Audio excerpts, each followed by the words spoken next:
sign, Aquarius, Gemini, and Libra. Kumusta po kayo guys? Okay, so air sign, maraming salamat po sa walang sawang pagsubaybay sa ating pong mga reading.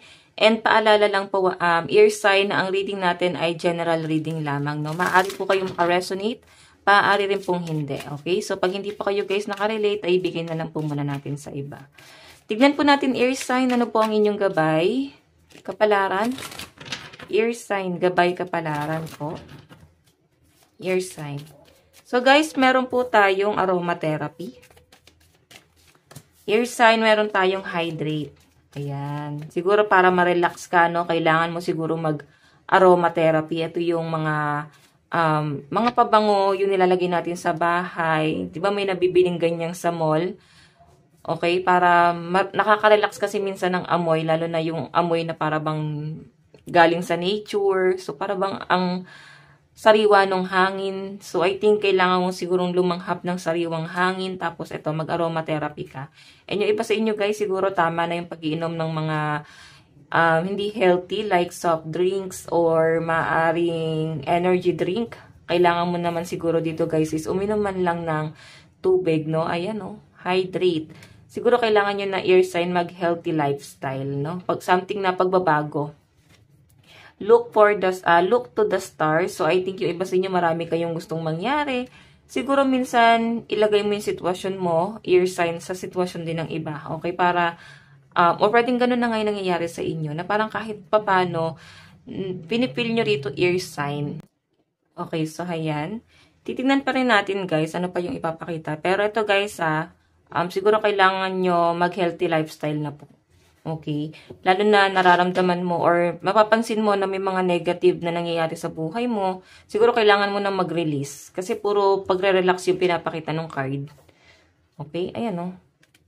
Dami mo lang iniisip, sobrang stress ka na. I think nadadown kayo kahit meron namang sapat na meron, or maaring may nasasandalan din naman kayo, guys. Pero nandun kayo sa point na para bang laging pasan nyo yung mundo. Parang daming problema. So, I think wag mo masyadong i-pressure yung sarili mo. Kung alam mo sa sarili mong madali mong bitawan yung stress. Pero kung ito naman, guys, ay may mga taong maapektuhan. So, pag-isipan mo yung mabuti. Mahirap po na bigla tayong bumitaw sa isang responsibility. Pero kung sa tingin mo napaka-ungrateful nila, so, para saan pa, diba? Siguro kailangan mong i-save yung sarili mo. Balansihin mo pa rin, guys, kasi mahirap, no?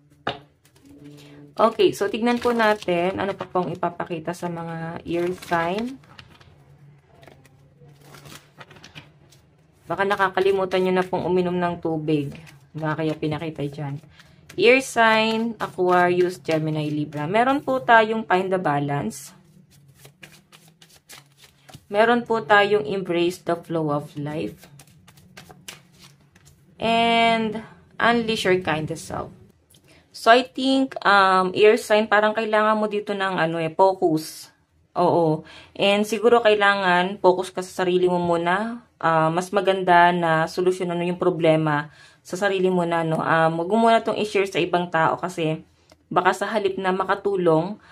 Kasi ito, sarili mo lang din na makakatulong sa inyo, guys. Ayun, no. Full moon in Gemini, embrace the flow of life. Parang ikaw pa rin, kausapin mo si higher self. Okay, tumapat ka sa salamin, kausapin mo yung sarili mo, ano pa yung mga bagay na pwedeng makatulong sa inyo. Okay? Nakikita ko rin dito, guys, kahit anong kabutihan ang ibigay mo sa kapwa mo, may kanya-kanya pa rin tayo, guys, problema na pagdadaanan. Okay? Ayan. So, I think wala naman masyadong mabigat na problema ang darating sa inyo ngayon. Ang kailangan mo lang dito, guys, maging balanse. Nakikita ko nga parang ngayong araw, tulala ka, madami kang pagod din. So, I think puro pahinga din yung gagawin mo ngayon. Sa dami ng mga parang pagod na mangyayari. So, ayan, magpahinga ka muna. And, siguro itong mga lumalabas dito na hinanakit mo, I think nangyari na siya sa past. And, dahil nga mahaba yung pahinga mo, ikaw ay nagmumuni-muni, nanunumbalik guys sa inyong isipan, no? Para kang nananariwa sa mga nangyari sa past. So, tingnan pa natin guys. Ayun, nasabi ko na ba ang lucky number mo is 3, 27, and 31. Tignan pa natin.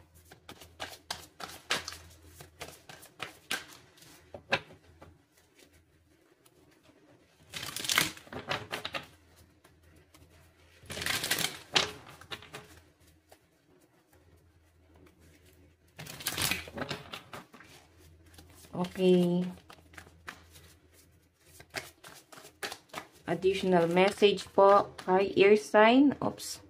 Meron tayong Wheel of Fortune, new beginning. So, maganda to guys. Ibig sabihin, moving forward ka, no? Siguro medyo naiinip ka lang talaga kung bakit naiisip mo yung mga nangyari sa past. Mga problema na para bang sinasariwa mo. So, tingnan po natin. Maaari niya iba sa inyo. Parang meron kang... Siguro may parang na-real talk. Ganun yung nafe-feel ko. Siguro may nang-real talk sa inyo. Ito rin yung sinasariwa mo. Okay? So, meron po tayong, ayan, no, communication. May nang-real talk nga. Pero ang nakakatuwa dito, guys, ngayon, binabawi mo siya sa family, no? Hindi ka, parang hindi ka lumaban doon, para bang hinayaan mo, para wala ka namang mapapala kung papatol ka sa ganon, no?